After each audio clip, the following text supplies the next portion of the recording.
Let's get into that second semi-final then. You've got PSG, who have become heroes all of a sudden, which is hilarious, against Manchester City, hot off the heels of that great performance, in my opinion, in the EFL Cup. Let's talk. We were talking quadruples. We've had to calm that down a little bit. Yeah, what about the treble? Because the Premier League looks like it's pretty much done and dusted, although Man United, if they'd got a victory against Leeds this week, might have got it a little bit closer, might have made the Man City work for it a little bit. But it looks like there's 2 trophies in the cabinet for Man City, but the one they really want is that Champions League. But they're playing against a team that wants it just as much. 2 teams that haven't been able to get over the line. How do you see this game panning out, and who do you think the key men are? This game will pan out as possession for Manchester City, and then all eyes on Neymar and Kylian Mbappe the other direction, because I think there has been a weakness in Manchester City's defence that their last few opponents have tried to expose. John Stones, we saw him get sent off in a game that was played down the channel between the right back and the centre back. That also cost them in the FA Cup semi-final versus Chelsea. That time it was Ruben Dias and João Cancelo. Before that, it was John Stones and Carl Walker. Either way, that's an area of the pitch that people have started to target. And guess who plays on that side of the pitch? Well, Kylian Mbappe loves to run into that channel, scores the vast majority of his goals from that area. Neymar, we know, loves to dribble into that area, take on fullbacks. He's been fantastic at times. Seems to have the bit between his teeth in the Champions League as well over recent seasons. He really wants to prove to the fans of Paris Saint-Germain that he is all they ever hoped for and more. So I think that's going to be a key area of the pitch. Can they get in behind Manchester City? Edison's going to have to be off his line very, very quickly, watching all of those attacks from deep as well, because I think Mauricio Pochettino will be comfortable playing on the break. Paris Saint-Germain have done that plenty of times in the Champions League before. They don't really dominate possession against the big teams that they've played against, but they have scored plenty of goals, as we saw against Bayern Munich in that first leg as well. They'll be more than comfortable to play exactly the same way. For Manchester City, for me, the decision comes to who they choose in the forward line. They need a genuine goal scorer. As I said, Manchester City played Spurs in the EFL Cup final at the weekend. They had 21 shots, only 4 on target. Sergio Aguero and Gabriel Jesus left on the bench for the entirety of the game. For me, Pep Guardiola has to make a decision there, because I think with Jesus up front, think of him as a false 9. They are far, far better. And if the ball drops to him compared to someone like Raheem Sterling, even a Riyad Mahrez or a Phil Foden, you've got to back Jesus to be the better goal scorer. Pep Guardiola has overthought it so many times in this competition. Please, Pep, I'm going to stress you again. Play a striker as a striker. That's all I ask for. That's all I ask for. What do you think will happen?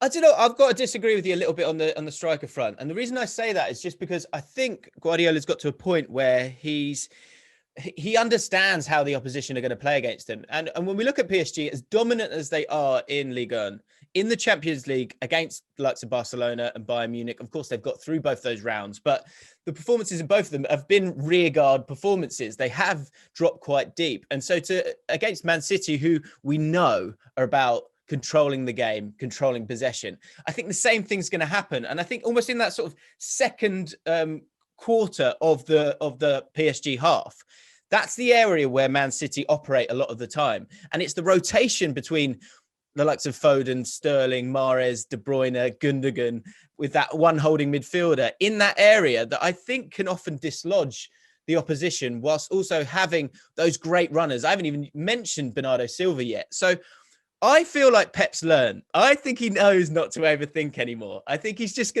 he's gonna double down, and he's gonna rely on these players. I mean, if we're talking about him overthinking again at the end of this week,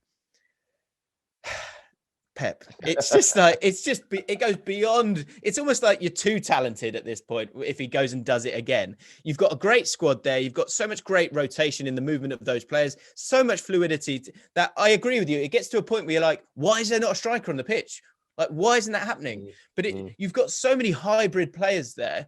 And in particular, you know, the talk about Phil Foden's been very rich, because rightly so, because he's been just phenomenal. And him stepping into this game, as much as there will be that focus on Mbappe and Neymar, and I think you're so right with that, I feel like it's just, and maybe this is just an England fan talking, but you know, game after game, he's just getting better and better. And I think he can really be the difference for a Man City team that I think might be. Do you think they'll be that touch more conservative in how they attack, just so that they don't get caught on the counter attack like Bayern Munich did, but also like Man City did to an extent by Lucas Moura a couple of times in that EFL Cup final, because they spread out that three, they have that inverted fullback, but there still is that big gap through the middle, and that's exactly what Neymar and Mbappe are going to be going after, isn't it?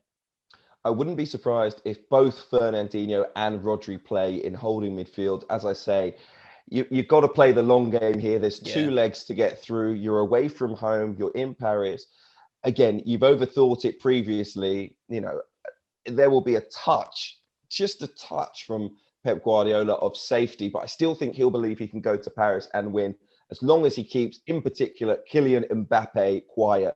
He's been sensational. I mean, in 2020, 21 goals in 25 games, not to mention the assists as well, just the threat that he constantly is. It's left many people thinking, should he win the Ballon d'Or this year? What do you think? What about the start that he's made in particular? Well, I mean, his record to date for a 22-year-old is stunning. A few concerns about a possible thigh injury came off late in that game against Metz. I'd be blown away if he's not starting in this game. I think he'll be absolutely fine. I think he's wonderful. I think he's absolutely wonderful. A real, such a Rolls Royce of a player. 25 goals in 29 games, and in the Champions League where it matters. And again, I think you look at that road to the final. If PSG make it, to beat the teams that they've beaten, to get past Barcelona and then Bayern Munich and then Man City, it will be down to him. 8 goals in 9 games in the Champions League so far this season. I think he's absolutely everything for PSG. And I think he's okay with that. I think that's the big thing, for it to be on his shoulders in terms of scoring those goals. Yes, of course, you have that ability and guile from Neymar to put it on a plate. But I got a bit of stick in the last time because against Bayern Munich, I thought Neymar missed quite a lot of chances and it could have turned very different. It was so close, them not going through that. But it was down to Mbappe's brilliant finishing. And it will be the same again, space versus possession. There will be that space in behind. He is devastating, both, with his finishing and his speed and pace and athleticism, and then his dribbling as well. So I think if he gets them to the final, and if he wins it, because I think this is the stronger side of the draw, isn't it? I think we would all imagine that PSG or Manchester City, if they're able to make it through, they probably go on and win the whole thing. If he does that and gets himself a Euros as well, I think you might as well start engraving it, because it's definitely going to be Mbappe for Ballon d'Or. Yeah, exactly. And I wonder whether he stays at the club if they do lift that Champions League with a contract offer on the table as well. I'm sure we'll discuss that in the next few episodes. Judging by the result in this tie, I think it's going to play a huge part in his future as well. But what do you think for the game in terms of a prediction? How do you see it going? All that said, I actually think it's still going to be Man City. I've backed Man City since the knockout stages. I think it's their year. I think the fact that they haven't done it in the past, I think that's actually a good thing for them. I think it elevates their motivation to make it through and get it done for Pep Guardiola. I think they'll control them overall. And I think they'll win the both ties, actually. I think they'll win both games. This game in particular, I think they'll come away with a 2-1 win. I'm going to go with. What do you think, Hugh? I think it's going to be end-to-end at times. Manchester City will have a lot of possession, but I think that counter-attack, that breaking pace, speed and accuracy from Paris Saint-Germain, I'm saying if Chelsea versus Real Madrid isn't very entertaining, this is where we're going to get the lion's share of our entertainment this week. I'm going to say that it's going to be 2-2 between PSG and Manchester City. Thanks so much for watching ESPN on YouTube. And for more sports highlights and analysis, be sure to download the ESPN app. And for premium content and live streaming, subscribe to ESPN Plus.